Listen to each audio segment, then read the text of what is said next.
Ei, vem cá, senta aqui do meu lado um segundo. Luz baixa, só nós dois. Já te pegou aquela madrugada, 3 da manhã, quarto preto como breu, e tu pega o celular feito náufrago, bote salva-vidas? Rola as conversas pra trás, para naquela mensagem tua faz 72 horas exatas, vista, aqueles 2 riscos azuis zombando, mas resposta, nem fumaça. O peito vira britadeira, cabeça explode em loop. Meu, não acredito, fui eu o culpado? Pressionei sem dó, joguei ciúme na cara, não fui o parceiro perfeito que ele e ela merece? Culpa desce queimando como ferro quente. Tu se vira do avesso se odiando por cada sílaba errada, por cada silêncio que tu acha que cavou. Eu sei, mano, eu sei como isso rói a alma devagar. E não é só contigo. É um loop invisível, teia de arranha que pega milhões de gente decente todo santo dia em 2026, te escravizando sem tu ver as cordas. Aqui no The Architect, é tu e eu nessa jornada pelas trevas da mente, sem maquiagem, sem papo furado. Hoje abrimos o baú, silêncio que fere mais que soco, culpa que te faz cachorro de quem te pisa. Freud com a voz interna te fustigando, Lacan sugando pro vazio, Klein dividindo teu mundo em bom/ruim desde bebê, Kernberg bagunçando no borderline, Dunker decifrando nossa maluquice brasileira. Tudo entrelaçado com histórias reais de gente que me manda e-mail chorando toda semana. Não é lição de livro, é teu reflexo estilhaçado na cara para tu se enxergar e se soltar das correntes. Fica comigo até o fim absoluto, palavra de honra. O twist final tem um mapa para rasgar essa prisão de vez. Roteiro da nossa prosa. Bloco 1 aqui te joga no buraco do problema com números que gelam o sangue e teaser dos casos que vem. 2 destrincha a engrenagem psíquica ato por ato. 3 é Ana, vítima perfeita, que mora na tua rua. 4, João, o fortão quebrado por gaslighting que suga a carteira.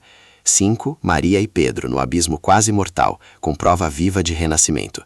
6, o remédio na palma da mão. 7 passos para tu botar em prática hoje mesmo. Se tu já terminou o namoro se culpando por tudo, ou tá atolado agora, isso é o universo te cutucando. Bora de mãos dadas nessa. Olha os fatos crus. 3 de 4 mulheres, e quase metade dos caras que engolem calados, enfrentam silêncio semanal em relações que viram veneno. Brasil, mais da metade dos casais gira nesse carrossel culpa-silêncio, tratado como dar um tempo. Mundo afora, apps de date confessam 62% dos matches com traço dark jogando ghosting como xadrez. Por que pega tanto? Teu cérebro é caverna, silêncio berra, rejeição tribal, morte na porta, amígdala detona pânico nuclear, cortisol alaga o corpo, vício puro, tu volta tropeçando pro retorno que te dá o pico de aprovação. Lembra a clássica que eu ouço direto? Parceiro some 5 dias após briga de ciúme besta. Tu manda 50, 60, 70 mensagens, stalkeia stories dia e noite, liga pra mãe dele suplicando, me ajuda a consertar minha cagada. Culpa te mastiga viva, sou possessiva controladora, amor não cabe em mim. Dia 8, stories dele com amigos e uma sombra de ex. Triangulação letal, te afoga em dúvida, desejo partido ao meio. Tu faria o mesmo?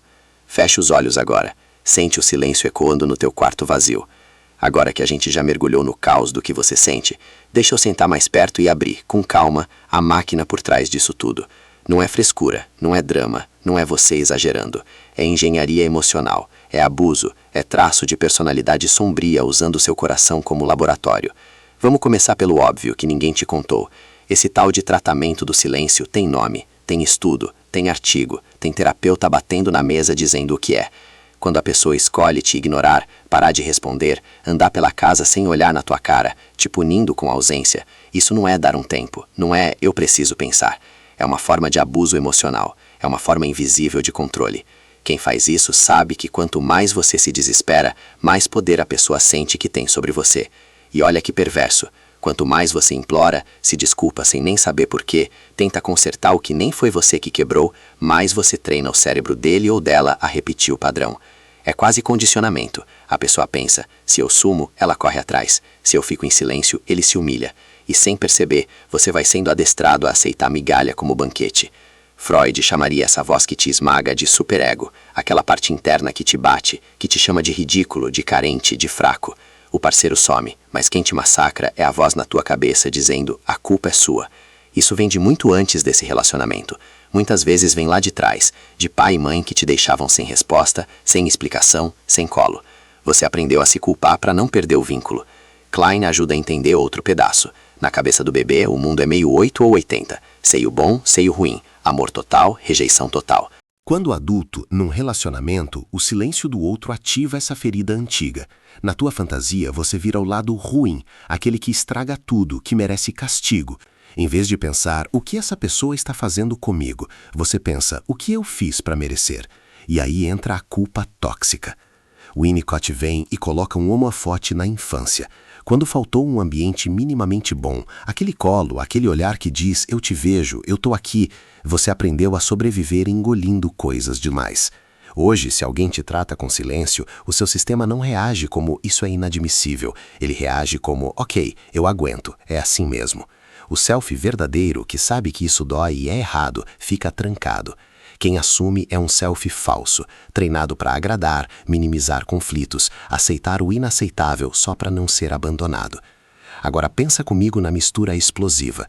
De um lado, tudo isso que você carrega de história, de falta, de medo de ser largado.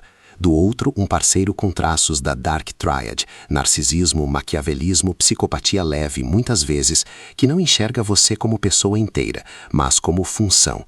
Função de validar, servir, massagear o ego, pagar conta, segurar a barra emocional. Quando você para de funcionar do jeito que ele quer, vem o castigo. Silêncio, sumiço, gelo. O narcisista patológico funciona assim. Enquanto você é espelho que devolve a imagem perfeita dele, tudo lindo. Quando você confronta, cobra, mostra um limite, ele sente isso como ataque. Em vez de conversar, ele se fecha. O silêncio vira uma forma de te fazer voltar para o lugar de fã, não de parceiro. Ele não quer diálogo, quer controle. O maquiavélico é ainda mais frio. Ele entende muito bem o que o silêncio causa em você. Ele sabe que se ficar 24 horas sem responder, você vai mandar 3 mensagens. 48 horas, você vai mandar 10. 72 horas, você vai estar ajoelhando por migalha. Não é descuido, é cálculo. Ele joga com a tua ansiedade como quem mexe peça de xadrez. E o psicopata? Esse aí muitas vezes nem sente remorso. Some porque está ocupado com outra coisa, com outra pessoa, ou simplesmente porque o teu sofrimento não tem peso nenhum na balança interna dele. E quando volta, é como se nada tivesse acontecido. Isso te enlouquece, porque você está com o corpo inteiro marcado pelo silêncio. E ele volta leve, rindo, pedindo algo como se tivesse ficado fora por 10 minutos, não 10 dias. Agora olha o que o silêncio faz dentro do teu cérebro.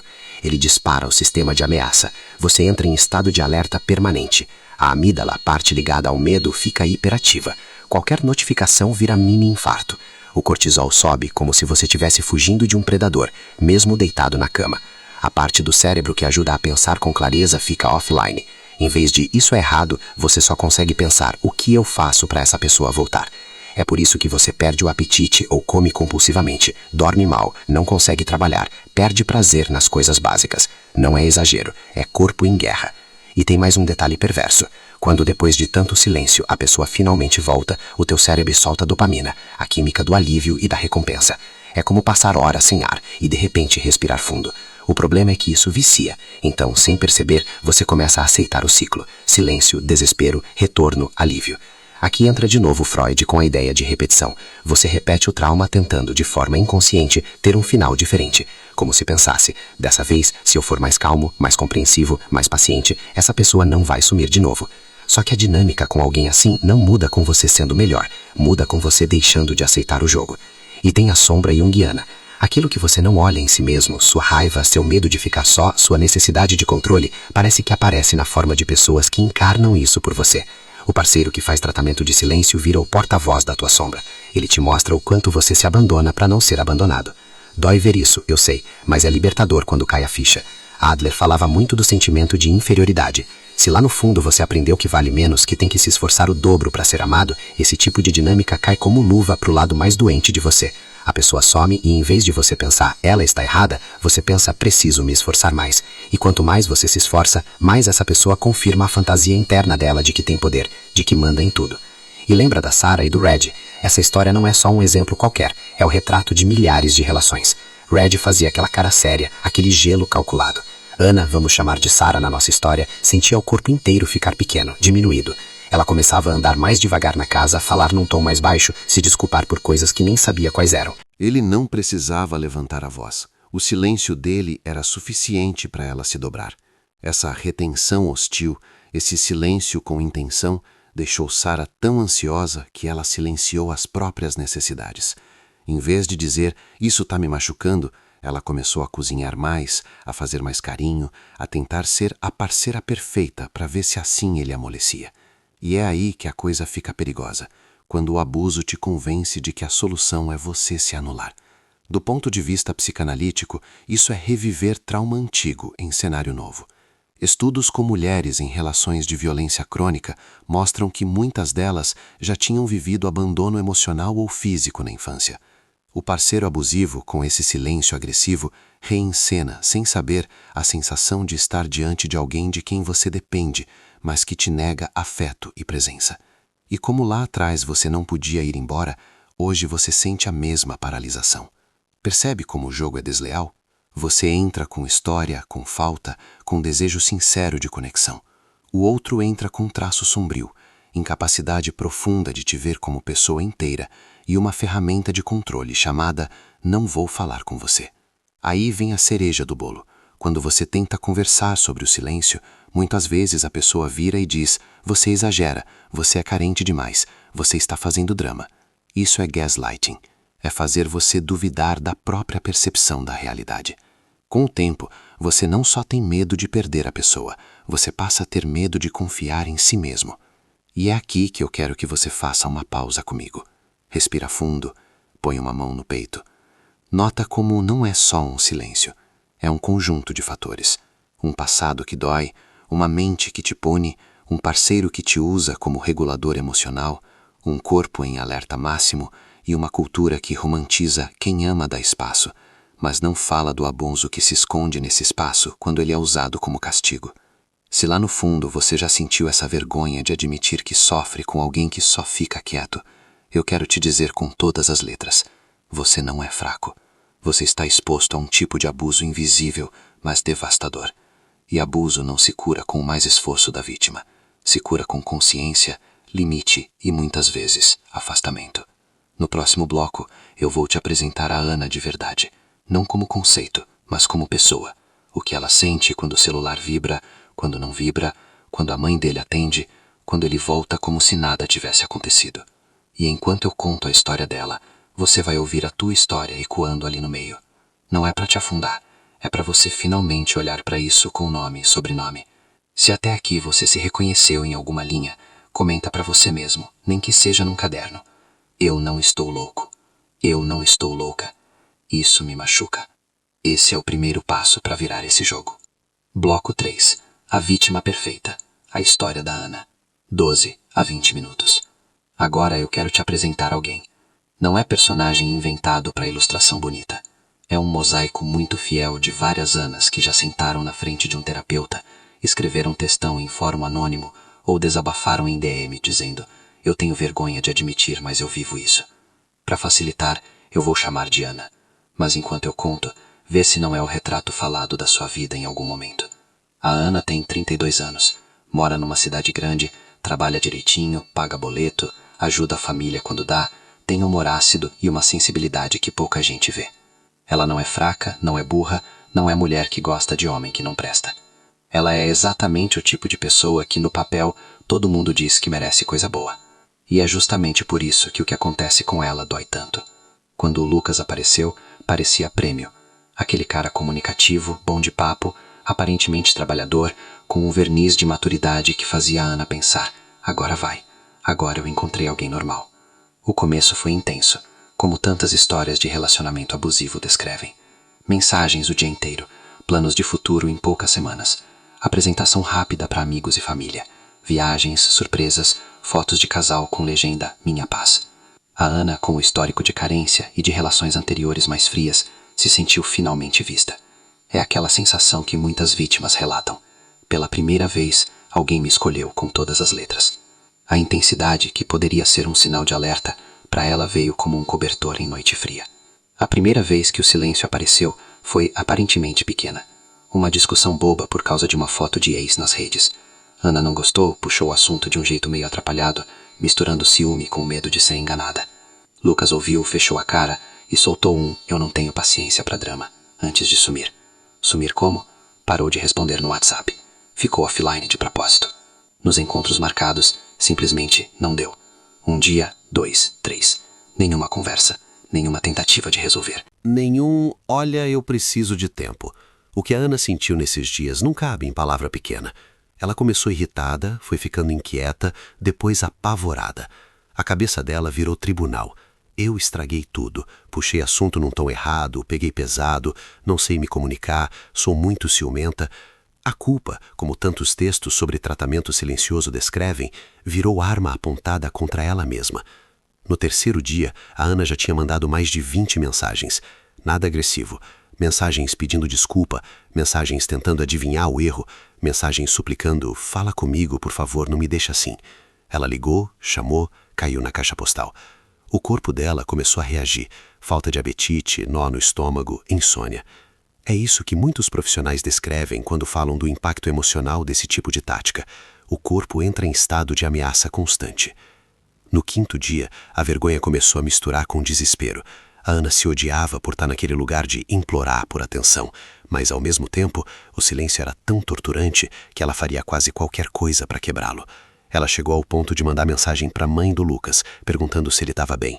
Algo que, vista de fora, muita gente julgaria, mas por dentro era o grito de alguém que sente que vai enlouquecer se não tiver resposta. E aí vem um detalhe que muitos relatos trazem. Quando Lucas finalmente volta, ele não volta como alguém que reconhece o dano que fez. Ele volta com um misto de irritação e superioridade. A narrativa é sempre parecida. Eu precisei de espaço, você sufoca. Você precisa tratar sua insegurança. Você transformou uma besteira em novela mexicana. Em nenhum momento ele coloca na mesa. Eu fiquei dias te punindo em silêncio. Ao contrário, ele desloca o foco para a carência dela. Isso é gaslighting. Ele pega um abuso real, o tratamento de silêncio, e coloca o holofote em algo que nela vira defeito. Com o tempo, a Ana não confia mais no próprio termômetro. Começa a pensar que talvez realmente seja dramática demais, que talvez mereça essa espécie de castigo. Esse primeiro ciclo se repete. A cada briga ou simples desconforto, o Lucas aciona a mesma tecla, fecha o rosto, trava as palavras, some digitalmente. Às vezes passa 24 horas, às vezes uma semana inteira. A Ana, para evitar esse inferno, começa a pisar em ovos em tudo. Pensa 10 vezes antes de falar algo que possa desagradar. Engole incômodos para não ser vista como problema. Se afasta de amigas que não gostam do Lucas para não gerar conflito. A vida dela vai encolhendo, e enquanto encolhe, a presença dele vira eixo central. É aqui que muitos textos sobre a adicção em relacionamentos abusivos apontam. A dinâmica passa a funcionar como vício. A abstinência é o silêncio. A recaída é a mensagem dele, o oi sumida. O barato é o alívio de ver o nome dele pipocando na tela depois de dias de gelo. Tem um dia específico que marca a Ana, e muitos relatos têm esse dia zero. Eles tinham combinado uma noite especial, depois de uma fase boa. Ela passou o dia se arrumando, escolhendo roupa, preparando o ambiente. Pouco antes do horário, mandou uma mensagem boba. Não esquece de mim hoje, hein? Ele visualizou. E não apareceu. Nenhuma justificativa, nenhuma ligação, nenhuma explicação no dia seguinte. Ela passou da raiva para a autopunição em questão de horas. Eu estraguei a vibe. Eu mostrei demais que estava feliz. Eu devia ter ficado mais na minha. Esse é o nível de distorção que o tratamento silencioso causa. A vítima passa a assumir responsabilidade por algo que não é dela. As pesquisas sobre culpa e vergonha pós-trauma falam exatamente disso. A pessoa traumatizada interpreta o abuso como prova de que ela é inadequada, e não de que o outro está agindo de forma violenta. Quando a Ana finalmente procura ajuda, às vezes por terapia, às vezes por um vídeo na internet que descreve a expressão tratamento do silêncio, tem um momento muito forte. Ela percebe que aquilo tem nome, que não é exagero dela, que não é coisa da cabeça, que outras pessoas passam pela mesma coisa, que existem artigos chamando isso de controle, de abuso, de manipulação. Numa sessão, ela diz algo tipo: eu sabia que doía, mas eu não tinha coragem de chamar de violência, porque não tinha grito, não tinha xingamento, não tinha tapa. E é exatamente esse o ponto que tantos profissionais repetem. O silêncio é uma forma invisível de abuso. Ele não deixa roxo na pele, mas deixa cicatriz profunda na forma como você se enxerga. Aos poucos, a Ana vai conectando pontos com a própria história. Lembra de quando era criança e a mãe ficava dias sem falar quando ela fazia algo errado. Lembra do pai que se fechava num quarto e passava a tratá-la como se fosse transparente. Percebe que o que Lucas faz hoje acorda o mesmo medo de lá de trás. O medo de ser ignorada por quem ela ama. E de novo, é aí que a psicanálise faz sentido. Não para culpar os pais, mas para mostrar que a Ana não nasceu se achando culpada. Ela aprendeu isso. A parte mais dolorosa da história é que mesmo vendo tudo isso, mesmo nomeando, a Ana não consegue ir embora de cara. Isso também é humano. Tem vergonha de admitir para amigas que aguentou tanto, tem medo de ficar sozinha, medo de nunca mais encontrar alguém, medo de ter idealizado demais. Tem também um desejo sincero de que o Lucas mude. Ela pensa, se eu explicar direito, se eu for calma, se ele fizer terapia, talvez ele entenda o quanto isso me destrói. Só que o Lucas, como muitos narcisistas descritos em textos clínicos, não assume responsabilidade. Quando ela fala do silêncio como abuso, ele devolve. Abuso é o que você faz comigo com essa cobrança. Você é muito sensível, não aguenta nada. Se eu não puder ficar quieto, não posso ser eu mesmo. Ele mistura tudo. O direito saudável de uma pessoa precisar de um tempo para pensar, com a tática calculada de sumir para punir. E o corpo da Ana, que já notou a diferença, começa a reagir mesmo antes da cabeça. Cada vez que ele pausa minimamente a comunicação, o coração dela dispara. É um condicionamento. Ela associa silêncio a castigo. O ponto de virada não vem de um dia só. Vem de acúmulo.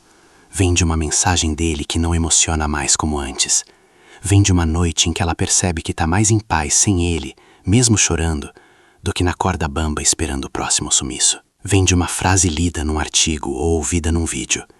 Ignorar alguém deliberadamente para causar dor é abuso emocional. A Ana, um dia, em vez de mandar a mensagem número 50, guarda o celular. Chora, treme, sente tudo dentro pedindo para correr atrás. Mas não corre. Marca terapia, fala com uma amiga, lê sobre tratamento silencioso como forma de abuso. Escreve num caderno. Eu não mereço isso. Silêncio não é amor. Não é minha culpa. E é aqui que a história dela se separa da de tanta gente que permanece nesse ciclo por anos. Ela começa a escolher a dor da ruptura, em vez da dor da humilhação. E isso não significa que da noite pro dia ela vira alguém resolvido. Significa que pela primeira vez, ela escuta a própria voz dizendo basta. Enquanto eu te conto a história da Ana, eu sei que tem uma parte tua que está se contorcendo aí dentro. Talvez porque você esteja exatamente nesse ponto. Talvez porque você já foi embora e ainda sente resquício da culpa. Talvez porque você tenha percebido que, sem querer, também já usou o silêncio como arma. Seja qual for o lugar, o que eu quero aqui é te dar esse choque de realidade. Isso tem nome, isso tem consequência, isso não é pequeno. No próximo bloco, eu vou te mostrar um outro ângulo, o do João, que cresce ouvindo que homem aguenta tudo, mas vai sendo desmontado aos poucos por um silêncio que vira faca, misturado com dinheiro, com sexo, com culpa. É outra história, outra configuração, mas o mesmo padrão de abuso. Controlar o outro tirando dele o básico, a palavra, o olhar, o reconhecimento. Se a Ana falou direto com você, guarda uma frase para carregar agora. Eu tenho o direito de ser ouvido, de ser ouvida. Quem me ama, não me apaga. Escreve isso em algum lugar. É com esse fio que a gente puxa o resto do nó. Quando o homem é a vítima, a história do João. 20 a 28 minutos. Agora eu quero mudar de câmera e te mostrar esse filme de outro ângulo, porque assim como a Ana, tem muita gente vivendo abuso em silêncio, mas com uma camada extra de tabu.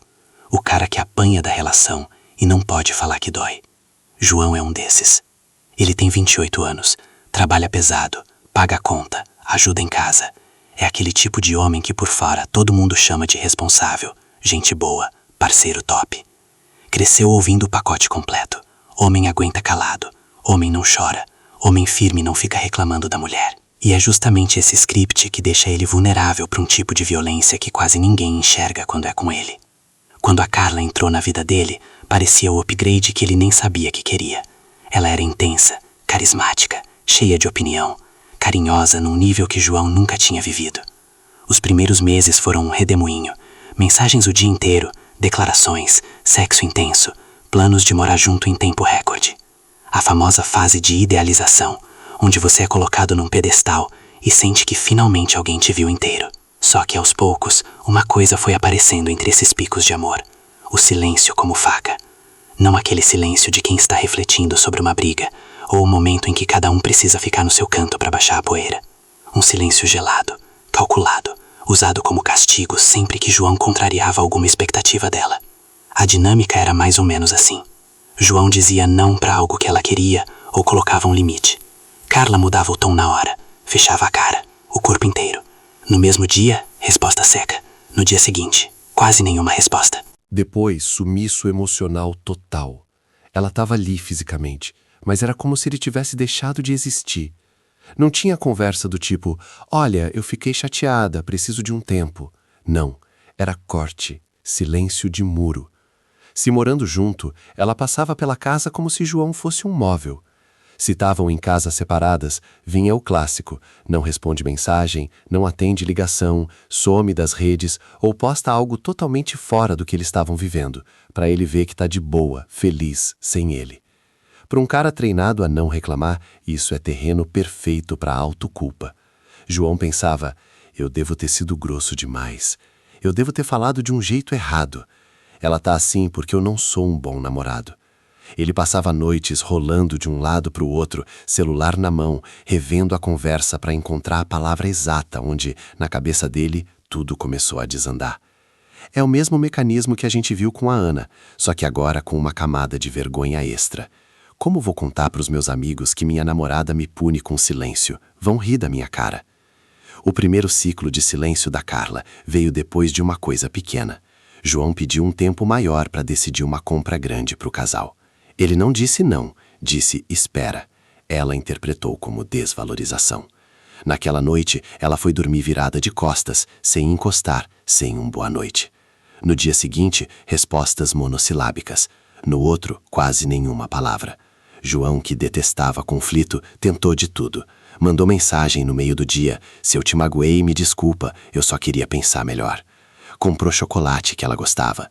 Lavou louça, arrumou casa, fez elogio. Do outro lado, silêncio de pedra. Ou, no máximo, uma resposta seca que dizia tudo bem, mas o corpo dela, o olhar dela, o jeito de andar pela casa gritavam, não tá nada bem, e a culpa é sua. Isso é o que muitos textos descrevem como o uso do silêncio para manipular e retomar controle. A pessoa sabe o efeito que causa e usa esse efeito a favor dela. Em vez de pensar, isso é abuso, João pensava, preciso ser um homem melhor. A vergonha masculina de admitir que algo está errado faz ele engolir tudo. Em sessão, quando homens como ele finalmente falam, frequentemente vem uma frase parecida. Tem dia que eu me sinto pisado, mas parece ridículo dizer que eu sofro com o jeito que ela fica fria comigo. Acontece que o silêncio da Carla não vinha sozinho. Ele vinha em combo com outras táticas comuns em relacionamentos abusivos. Revirar a conversa e dizer que foi João quem causou tudo. Trazer episódios antigos para justificar o gelo atual. Amenizar o próprio comportamento comparando com coisas piores. Pelo menos eu não te traio, não te bato. É assim que o ciclo idealização, desvalorização, descarte vai se montando. Primeiro você é incrível, depois você é problemático, e o descarte vai acontecendo pedacinho por pedacinho, cada vez que você é apagado pelo tratamento de silêncio. Teve uma noite que virou ponto de virada na narrativa interna do João, mesmo que ele não conseguisse reagir ainda. Voltando para casa, depois de um dia exaustivo, ele comprou comida que ela gosta, pensou numa noite tranquila, talvez um filme.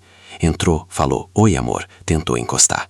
Ela, sem olhar para ele, tirou o prato do armário, comeu em silêncio, lavou o próprio prato e foi pro quarto. Nenhuma troca, nenhum olhar, só o som dos talheres, da água na pia e da porta que se fecha. Ele ficou na sala sentado, olhando para a TV ligada em qualquer canal, sem ver nada. O silêncio dela na casa virou um grito dentro dele. Você não importa. E o cérebro dele respondeu com a culpa automática. Eu estraguei de novo. É exatamente esse tipo de situação que muitos textos descrevem como violência psicológica. Recusar a comunicação como forma de punir e fazer o outro se sentir menos humano. O que torna a história do João ainda mais pesada é que o silêncio da Carla vinha acompanhado de manipulação financeira e sexual. Nos períodos em que ela estava bem, ela era carinhosa, presente, sedutora. Quando estava em modo castigo, ela se recusava a falar, mas esperava dele que ele continuasse bancando contas, resolvendo problemas da casa, sustentando a rotina. Em alguns momentos, depois de dias de gelo, ela voltava com sexo intenso, sem conversar antes sobre o que aconteceu, como se o corpo dele fosse moeda de reconciliação, não um espaço que também precisa de cuidado. Essa gangorra, ora amor, ora silêncio hostil, é descrita por muitos sobreviventes como algo viciante. O cara passa a viver em torno de evitar o lado frio e prolongar o lado quente. Ele se adapta, se molda, corta partes de si para caber no humor dela. João, por exemplo, parou de sair com amigos que ela não gostava. Aceitou críticas públicas porque ela é explosiva mesmo. Engoliu humilhações em família para não estragar clima. Enquanto isso, a saúde dele foi pro chão. Gastrite, insônia, perda de interesse por coisas que antes amava. Ele começou a achar que era preguiça, frescura. Até ouvir de um profissional, isso tem cara de ansiedade e depressão ligadas a um ambiente abusivo. E como é que um cara nessa posição quebra o silêncio? Quase sempre começa pequeno. Às vezes numa busca no Google de madrugada. Minha esposa não fala comigo por dias. Minha namorada me ignora. Tô cansado de ser punido com silêncio. Ele cai em textos, vídeos, relatos de mulheres descrevendo exatamente o que ele vive, só trocando o gênero. Alguns materiais lembram explicitamente que homens também são vítimas, e isso acende uma luz incômoda. Será que é isso que eu tô vivendo? Um relacionamento abusivo? A vergonha faz ele querer fechar a aba na hora. A educação machista sussurra: que tipo de homem você é? Chorando por causa de silêncio de mulher. Mas o corpo dele já entendeu que não dá mais. Quando ele começa a colocar em palavras, nem que seja num diário, nem que seja com um amigo muito próximo, que aquilo dói, que aquilo é injusto, que aquilo está destruindo a autoestima dele, ele começa devagar a sair do papel de cara que aguenta tudo e entrar no papel de ser humano que sente. O gaslighting aparece aqui também. Em muitas discussões, quando João tentava falar "isso que você faz de ficar dias sem olhar na minha cara me machuca", Carla devolvia: "Você tá exagerando, eu só preciso ficar na minha.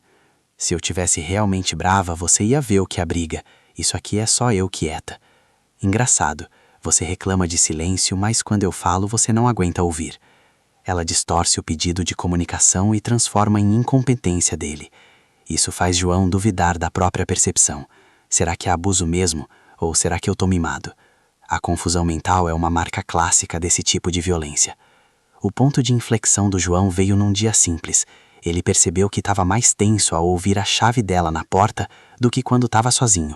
Em vez de alívio, ele sentia medo. Olha o grau de inversão. A presença da pessoa que devia ser porto seguro virou gatilho de ansiedade. Em relatos de relacionamento abusivo, esse costuma ser um dos sinais mais fortes de que algo passou do limite. João ainda levou tempo para tomar uma decisão. Planejou na cabeça 1000 vezes conversas perfeitas, imaginou Carla reconhecendo, pedindo desculpa, buscando ajuda. Em paralelo, começou a se fortalecer por fora. Retomou contato com um amigo antigo, buscou conteúdo sobre abuso emocional, leu sobre tratamento silencioso como forma de manipulação. Cada texto que dizia ignorar alguém de propósito para fazê-lo sofrer é abuso funcionava como tijolo no muro interno de proteção dele. Quando ele finalmente falou em voz alta, talvez não tenha sido numa cena de filme, com um discurso pronto. Às vezes foi algo simples. Eu não vou mais aceitar esse jeito. Se você tiver problema comigo, fala. Se não quiser falar, tudo bem, mas eu não vou continuar vivendo numa casa onde eu sou punido com silêncio. A reação da Carla poderia ter sido abertura, mas na história de tantos Joões, muitas vezes vem acompanhada de ridicularização, vitimização ou ameaça de abandono. E é aí que entra a escolha dolorosa. Seguir tentando humanizar quem não quer olhar para isso ou escolher sair desse ciclo, mesmo com medo de ficar sozinho. No caso do João que a gente está te contando, ele precisou de ajuda profissional para sustentar o não. Não foi herói de uma noite. Foi alguém exausto que, apoiado em terapia, rede de apoio e muita autorreflexão, decidiu que preferia a solidão honesta, a companhia que o apagava pouco a pouco. Ele chorou, sim. Se sentiu fraco, sim. Teve recaída de vontade de mandar mensagem, sim.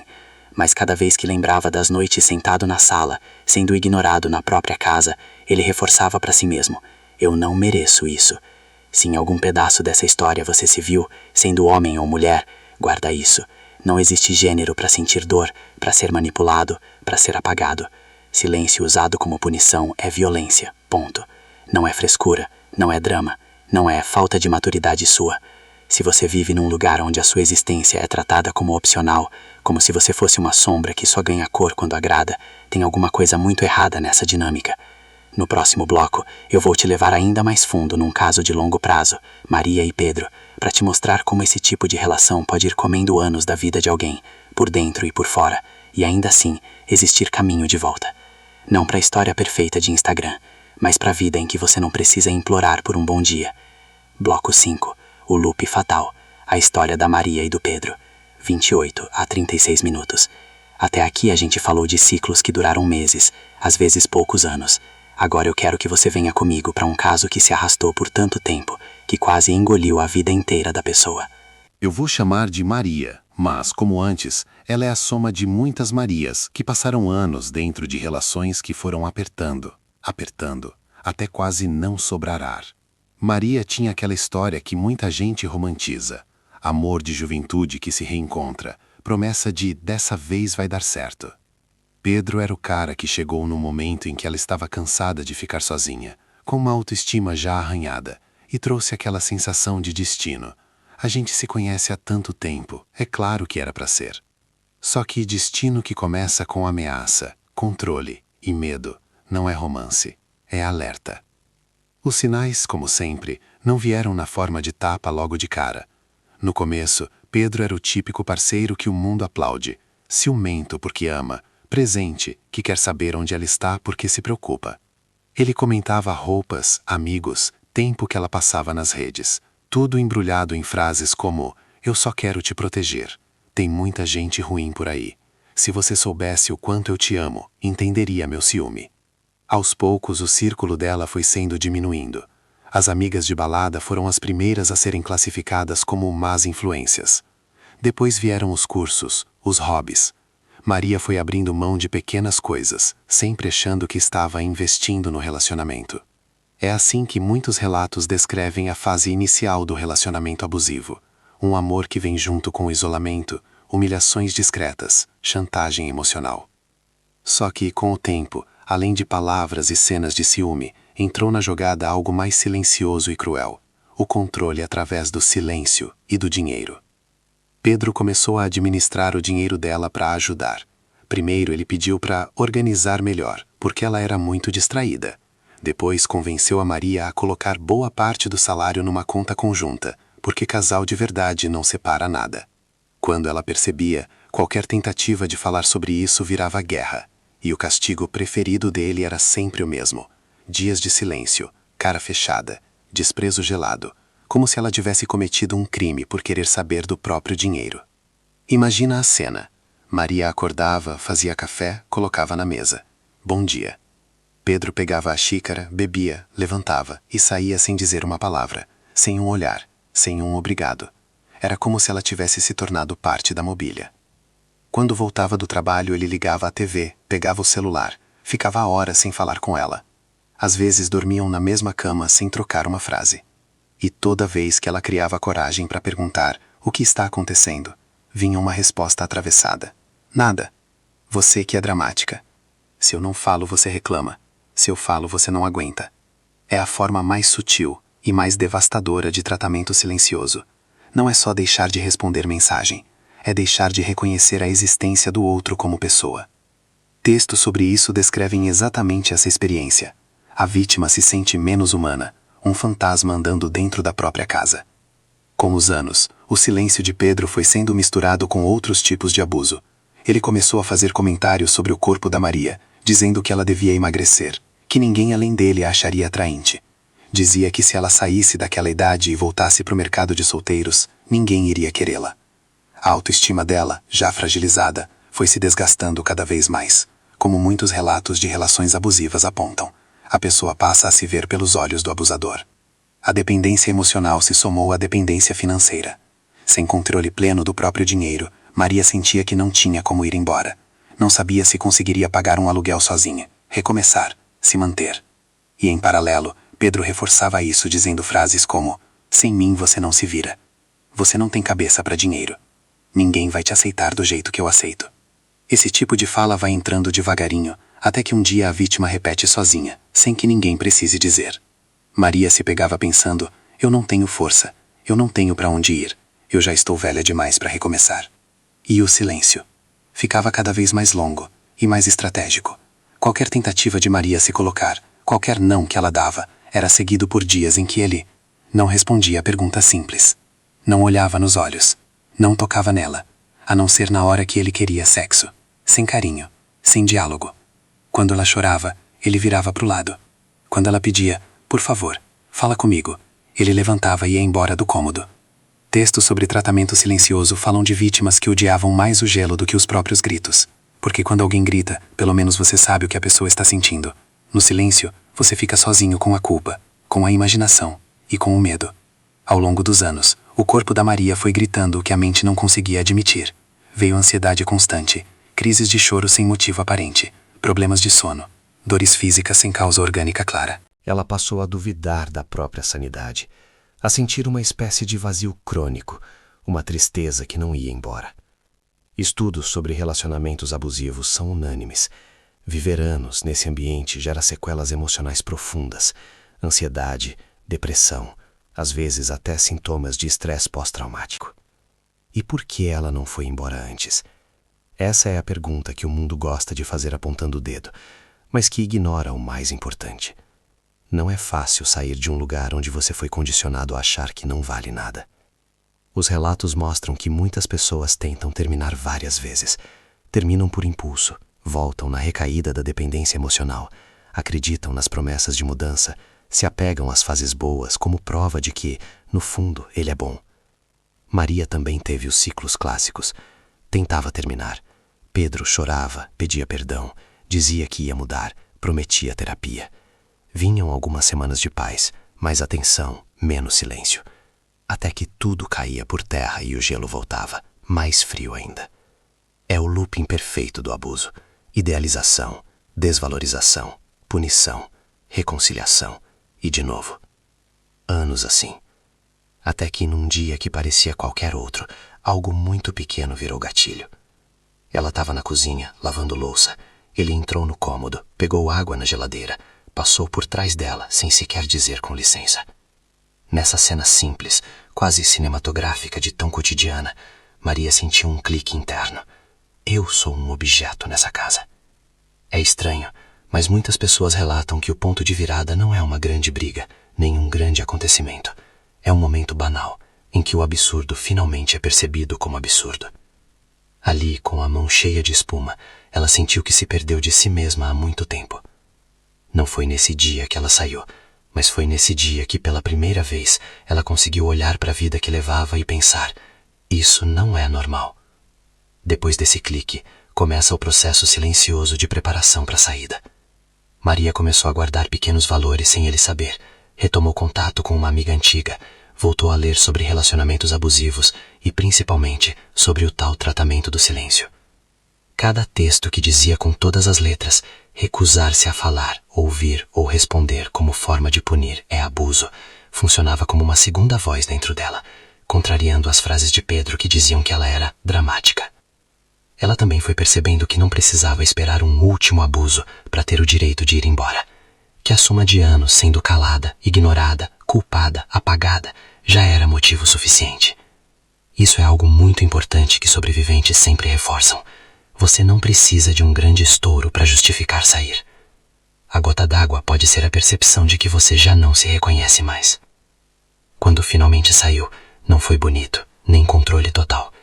Ela saiu com medo, com dúvidas, com a sensação de estar pulando sem saber se tinha rede embaixo. Teve dias em que quase voltou. Teve noites em que se perguntou se não tinha exagerado, se não era melhor um relacionamento ruim do que nenhum. Mas a cada lembrança dos dias intermináveis de silêncio, das manhãs de bom dia engolido, das noites em que ela chorava de costas para alguém que fingia dormir, o corpo dela lembrava: isso me matava um pouco por dia. A liberdade emocional da Maria começou pela liberdade de perceber. O amor não deveria andar de mãos dadas com o medo constante de ser ignorada. E a liberdade financeira, que tantos profissionais lembram, foi sendo reconstruída passo a passo, retomando o controle do próprio dinheiro, aprendendo a decidir sozinha, acreditando, com muita luta, que ainda dava tempo de recomeçar. Hoje, anos depois, Maria ainda sente ecos. Ainda tem dia em que uma resposta lenta no WhatsApp aciona um velho pânico. Ainda tem gatilhos. Mas a diferença é que agora ela sabe o nome do que viveu. Relacionamento abusivo. Tratamento silencioso como tática de controle. Manipulação emocional e financeira. E sabendo o nome, ela consegue colocar a culpa no lugar certo. Não mais em si, mas no padrão que aprendeu por tanto tempo. Se enquanto eu te conto a história da Maria e do Pedro, Você sente uma parte sua encolher, porque se reconhece, porque vê alguém próximo, porque percebe que tá no início parecido. Eu quero que essa parte ouça isso com muito carinho. Anos de silêncio, de desprezo, de culpa jogada nas suas costas, não são fases ruins de um relacionamento normal. São sinais de que algo está profundamente errado. E por mais fundo que o buraco pareça, tem vida depois disso. Não é fácil, não é rápido, mas é possível. No último bloco, a gente vai sentar lado a lado e falar só disso. Caminhos concretos para começar a quebrar esse loop. Passos pequenos que vão reconstruindo, aos poucos, a confiança em você mesmo. Não para romantizar a dor, mas para você sair dessa história com o mínimo de sangue e o máximo de vida possível. Chegamos aqui juntos. Você ouviu sobre o silêncio da Ana, o gelo que desmonta o João, os anos roubados da Maria. Agora eu quero falar só com você. Não com eles, não com os casos, mas com a pessoa que está me ouvindo talvez com um nó na garganta, talvez com raiva, talvez com uma pergunta martelando. Tá, e agora? O que eu faço com tudo isso? Primeiro, respira. Eu não vou te dizer, sai daí agora, como se fosse simples apertar um botão. Quem vive relacionamento abusivo, especialmente quando tem tratamento de silêncio no meio, não fica porque é fraco, fica porque foi minado, confuso, cansado, com autoestima no chão e uma dependência emocional que é quase química. Então a gente começa pelo passo que parece pequeno, mas muda tudo. Dar nome. Passo 1. Dar nome sem se culpar. Você não está fazendo tempestade em copo d'água quando sofre porque alguém te ignora para te punir. Isso tem nome. Tratamento do silêncio. E quando é usado para controlar, para castigar, para te fazer implorar, isso é abuso emocional. Enquanto você chama de fase, jeito dele, jeito dela, coisa da minha cabeça, a lógica do agressor continua mandando. O primeiro ato de coragem é dizer, nem que seja baixinho para você mesmo: o que eu vivo tem nome. Isso me machuca. Não é normal nem saudável ser apagado assim. Escreve isso em algum lugar, porque nos dias em que a pessoa vier boazinha, carinhosa, arrependida, prometendo o mundo, essa frase vai ser o fio que te lembra da realidade. E se a culpa levantar a cabeça dizendo, mas eu também errei, responde para ela, errar é humano, punir com silêncio calculado é outra coisa. Passo 2. Voltar a confiar na sua percepção. Abuso mexe com o teu radar. Gaslighting, silêncio, inversão de culpa, tudo isso faz você duvidar do que sente. Então o próximo passo é reaprender a acreditar em você. Como? Começando pequeno. Toda vez que algo te incomodar, mesmo que você não fale para o outro, valida internamente. O que eu senti é real. Eu tenho direito de me sentir mal com isso. Você pode usar um caderno. Descreve uma situação. Escreve como você se sentiu. E depois pergunta, se uma amiga minha me contasse isso, eu diria que ela está exagerando? Quase sempre, a resposta honesta é não. É assim que, passo a passo, você vai devolvendo a si mesmo o direito de acreditar no seu próprio termômetro. Passo 3. Parar de alimentar o jogo do silêncio. Eu sei, a vontade automática, quando a pessoa some ou te trata com gelo, é correr atrás, explicar, pedir desculpa por tudo que existe, fazer qualquer coisa para sair daquela dor. Mas é exatamente essa reação desesperada que reforça o padrão. Não porque você é culpado, mas porque na cabeça de quem usa o silêncio como arma, fica assim. Toda vez que eu sumo, ela se rende. Isso não quer dizer virar um robô e fingir que não dói. Quer dizer começar a testar um movimento diferente. Por exemplo, em vez de mandar 20 mensagens, mandar uma só, clara, do tipo: eu percebo que você está em silêncio. Isso me machuca. Quando quiser conversar de verdade, eu tô aqui, mas eu não vou mais implorar por atenção. E depois segurar suas mãos, respirar e não mandar a 21ª mensagem. Você não tá jogando, você tá se protegendo. Ao tirar o show de reação, você interrompe um pedaço da recompensa que o outro ganha com esse comportamento. Passo 4. Estabelecer limites claros. Primeiro dentro de você. Antes de falar para o outro o que você não aceita mais, você precisa saber isso por dentro. Pergunta para si mesmo sem pressa. O que eu não quero mais viver? Até onde eu topo ir e a partir de onde eu digo não? Talvez o seu limite seja: eu não aceito mais ser ignorado por dias como resposta a qualquer conflito. Eu não aceito que a pessoa recuse conversa sempre que eu trago algo sério. Você pode escrever isso como um contrato interno. Depois, quando estiver mais forte, esse contrato vira frase para o outro ouvir. E aqui tem um ponto importante. Colocar limite não é gritar, não é humilhar, não é pagar com a mesma moeda. É dizer com calma e firmeza. Quando você faz X, ficar dias sem falar, me ignorar de propósito, eu me sinto Y. Invisível, desrespeitada, ansioso. Isso não é um tipo de relação que eu aceito para mim. Se isso continuar, eu vou precisar me afastar. Algumas pessoas vão ouvir e tentar mudar. Outras vão rir, minimizar, virar jogo. A reação delas não é sua responsabilidade. Sua responsabilidade é com a sua própria dignidade. Passo 5. Montar rede de apoio, mesmo pequena. Abuso se alimenta do isolamento. Quanto mais sozinho você se sente, mais fácil acreditar que está exagerando, que ninguém te entende. Por isso, mesmo que pareça impossível, é crucial ter pelo menos uma pessoa com quem você possa ser honesto. Pode ser um amigo ou amiga de confiança, um familiar que não esteja envolvido com o agressor, um grupo online sério sobre relacionamento abusivo, um profissional de saúde mental. Não precisa contar tudo de uma vez. Mas teste como a dizer em voz alta: eu estou numa relação que me faz mal. A pessoa me pune com silêncio. Eu me sinto apagado. Só de alguém olhar para você e responder: isso é sério, isso não é normal, já começa a quebrar o feitiço. Passo 6. Planejar com segurança, especialmente se você cogita ir embora. Se o que você vive já está te adoecendo, e no fundo você sente que a saída é se afastar, não se culpe por precisar planejar. Isso não é trair, é se proteger. Conteúdos sérios sobre sair de relacionamento abusivo falam disso. Junte informações e documentos importantes, tenha o mínimo de reserva financeira, se possível. Pense em onde poderia ficar por um tempo. Se houver risco de violência física, busque ajuda jurídica, redes de proteção, orientações específicas. Você não precisa contar seus planos para quem te manipula. Você deve sim garantir que quando tomar a decisão, vai estar o mais seguro possível. Passo 7. Reconstruir quem você é depois. Sair ou começar a sair é o começo, não o fim. Depois vem a parte de juntar os pedaços. A autoestima depois de abuso emocional, especialmente com tratamento silencioso, costuma ficar destruída. Por isso você vai precisar ser paciente consigo.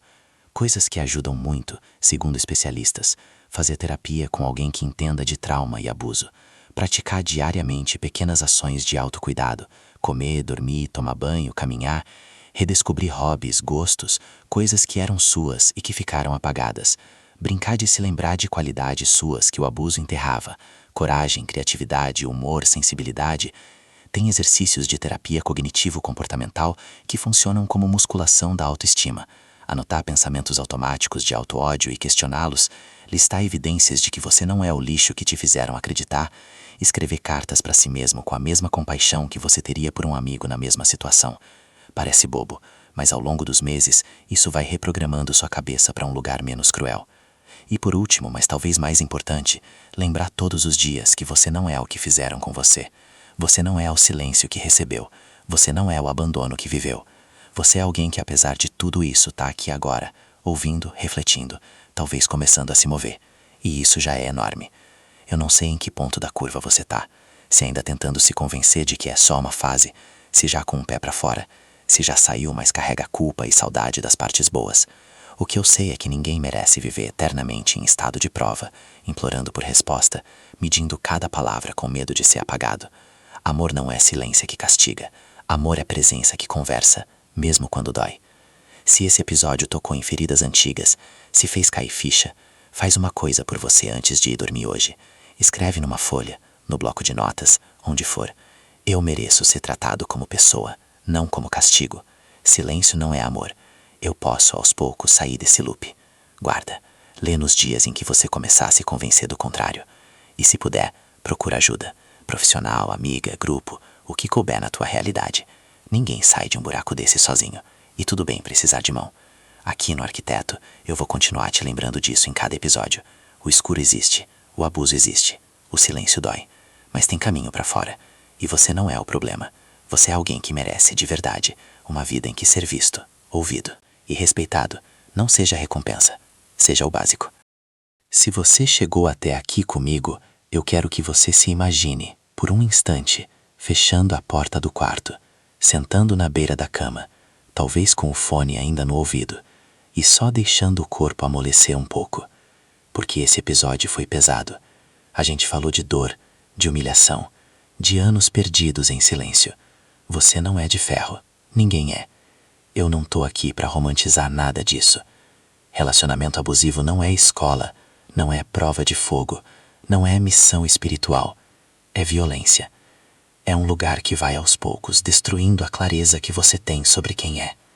Mas ao mesmo tempo, tem uma coisa que quase todo mundo que sai de uma relação dessas descobre depois. A coragem que foi necessária para sobreviver lá dentro é a mesma coragem que vai te ajudar a sair e a reconstruir. Talvez nesse momento você ainda esteja no meio da tempestade. Talvez esteja ouvindo isso escondido, com medo de alguém entrar no quarto e ver. Talvez já tenha saído, mas ainda se sinta quebrado, com a autoestima em pedaços, achando que ninguém vai me querer, que eu tô estragado, que fui burro por aguentar tanto. Eu quero que você escute, com toda a calma do mundo. O fato de você ter suportado o abuso não diminui você. Fala sobre o quanto você queria amar, sobre o quanto você acreditou, sobre o quanto você tentou salvar algo que achava que valia a pena. O que você faz a partir de agora, sim, começa a escrever uma história diferente. E não precisa ser uma virada cinematográfica, dramática, de joguei tudo pro alto e fui morar em outro país. Às vezes a virada é bem mais discreta. É o dia em que você lê um texto e não se culpa mais. É o dia em que você não manda a mensagem número 50. É o dia em que você marca a primeira sessão de terapia, mesmo morrendo de medo de contar a verdade para alguém de carne e osso. Eu queria que você saísse desse episódio com 3 certezas guardadas no bolso para usar nos dias em que o mundo e a memória te enganarem. Primeira, você não inventou o que viveu. A confusão faz parte do pacote. Um dos mecanismos psicológicos do abuso é te fazer achar que você tá louco, que exagerou, que imaginou, que não era tão ruim assim. Mas quando você se reconhece em dezenas de relatos, quando vê profissionais descrevendo exatamente o que você sente, quando ouve histórias de Ana, João, Maria e pensa, isso é a minha vida escrita por outra pessoa, é porque não é imaginação. Tem um padrão aí. E padrões podem ser interrompidos. Segunda, pedir ajuda não é sinal de fraqueza. É primeiro sinal de saída. Tem um momento na jornada em que sozinho não dá mais. O peso é grande demais. A culpa é grudenta demais. A vergonha é alta demais. É aí que entram outras pessoas. Amigos, família, grupos de apoio, profissionais. Tem gente séria falando o tempo todo de como terapia e apoio estruturado são fundamentais para quem quer sair de um relacionamento abusivo e reconstruir a vida depois. Não porque você não é capaz, mas porque ninguém deveria ter que fazer isso só, no escuro. Uma terapeuta, um psicólogo, um grupo de mulheres ou homens que já passaram por isso podem te oferecer 3 coisas que o abuso tirou. Um espelho honesto que diz, isso que você viveu é abuso, não é amor. Um colo simbólico onde você pode chorar sem ser ridicularizado. Ferramentas concretas para reconstruir autoestima, autonomia e limites. Terceira, existe vida boa depois de um relacionamento abusivo. Isso não é frase de cartão, é relato de quem já atravessou o inferno e agora fala de lá de fora. Você encontra textos, vídeos e depoimentos de pessoas que hoje conseguem dizer, eu saí, eu reconstruí, eu me apaixonei por alguém saudável, eu aprendi a me amar. Elas não apagaram o passado, mas aprenderam a não deixar o passado dirigir o futuro. Pode ser que por um tempo você olhe para trás e só veja a perda. Anos jogados fora, oportunidades que deixaram de acontecer, saúde mental detonada. Isso faz parte do luto. Mas devagar, uma outra narrativa pode começar a se formar. A de alguém que, mesmo quebrado, escolheu não se abandonar. Que levantou a mão e disse, eu preciso de ajuda. Que está reaprendendo a ser gentil consigo, a dizer não, a não aceitar migalha emocional. Se você ainda está lá dentro, eu não vou te julgar por não ter ido embora. Só vou te pedir, de coração, 2 coisas. Não minimize mais o que você sente. Não pare de imaginar uma vida em que você não é castigado com silêncio. Se você já saiu, mas se sente uma bagunça, se sente culpado, carente, confuso, tudo isso é esperado. A cura não é linear. Tem dia que você sente alívio, tem dia que sente falta, tem dia que sente raiva, tem dia que sente tudo ao mesmo tempo. O importante é não romantizar o que te feriu. Quando a nostalgia bater, Lembra não só dos momentos bons, mas também das noites em que você foi tratado como nada, das conversas que nunca vieram, das versões de você que morreram para manter aquilo de pé. Para fechar, eu queria que você guardasse uma imagem. Imagina você, daqui a alguns meses ou anos, sentado num lugar que te faz bem. Pode ser uma sala simples, uma praça, uma praia, qualquer cenário que te acalme, sentindo um silêncio totalmente diferente. Não o silêncio que te castiga, mas o silêncio que te descansa. O silêncio em que você não está esperando mensagem de ninguém, não está se perguntando o que eu fiz, não está se vigiando para não irritar alguém. Um silêncio em que você simplesmente existe, inteiro, sem precisar provar nada. Esse silêncio existe. Ele não é fantasia. Pessoas que saíram de relações como as que a gente contou aqui falam desse momento com um brilho no olho. O dia em que o barulho dentro da cabeça diminuiu. O dia em que elas olharam para o celular e perceberam que não estavam mais em estado de alerta. O dia em que conseguiram rir de algo sem ter medo de estar alegre demais. Se nada mais ficar desse episódio, que fique isso. O que você viveu importa. O que você sente é válido. Você merece um amor que conversa, não um amor que castiga. Pedir ajuda é corajoso. E passo a passo, você é capaz de construir uma vida onde o silêncio não é arma, é descanso. Cuida de você hoje de algum jeito pequeno. Beber água, comer algo decente, mandar mensagem para alguém seguro, pesquisar um profissional, escrever num papel o que você não quer mais viver. Esses gestos miúdos são tijolos nessa ponte para fora. E enquanto você não esquece a própria voz de novo, eu fico aqui, episódio após episódio, te lembrando. Você não é o silêncio que te deram. Você é o grito quieto de quem resolveu finalmente se ouvir. Se isso fez sentido para você, não some em silêncio. Antes da gente desligar essa luz e fechar o episódio, eu queria te pedir uma última coisa. Não por algoritmo, não por vaidade de canal, mas por saber o tipo de gente que chega até aqui no final. Costuma ser quem carrega muita coisa sozinho no escuro. Se em algum momento desses blocos você sentiu aquele arrepio de sou eu, ou lembrou de alguém que você ama preso num loop assim, não guarda isso só para você. Silêncio é a arma do abuso. Não precisa ser também a reação de quem está tentando se curar. Tem alguns jeitos simples de não deixar esse conteúdo morrer agora. Primeiro, deixa um comentário, nem que seja um eu ouvi até o fim. Isso não é só engajamento, é registro, um tô aqui que te tira por alguns segundos da sensação de invisibilidade. Se você se sente seguro, compartilha esse episódio com alguém que precisa ouvir, com uma frase sincera, tipo, pensei em você ouvindo isso. Às vezes, esse link é o primeiro empurrão que a pessoa recebe na direção da própria liberdade. Se esse tema te atravessou fundo, considera se inscrever no canal e ativar as notificações. Não é só para crescer número, é para garantir que nos próximos episódios sobre limites, dependência emocional, reconstrução de autoestima, você tenha esse lembrete de cuidado chegando até você sem precisar ir atrás. E por favor, se o que você vive hoje passa da linha do incômodo e entra na linha do medo, medo de agressão física, medo de ameaças, medo de morrer, guarda essas informações. Existem canais e redes que foram criados exatamente para te acolher. No Brasil, você pode ligar 180 para denunciar a violência contra a mulher, 190 em caso de emergência, e em várias cidades, buscar delegacias especializadas e projetos de acolhimento psicológico e jurídico.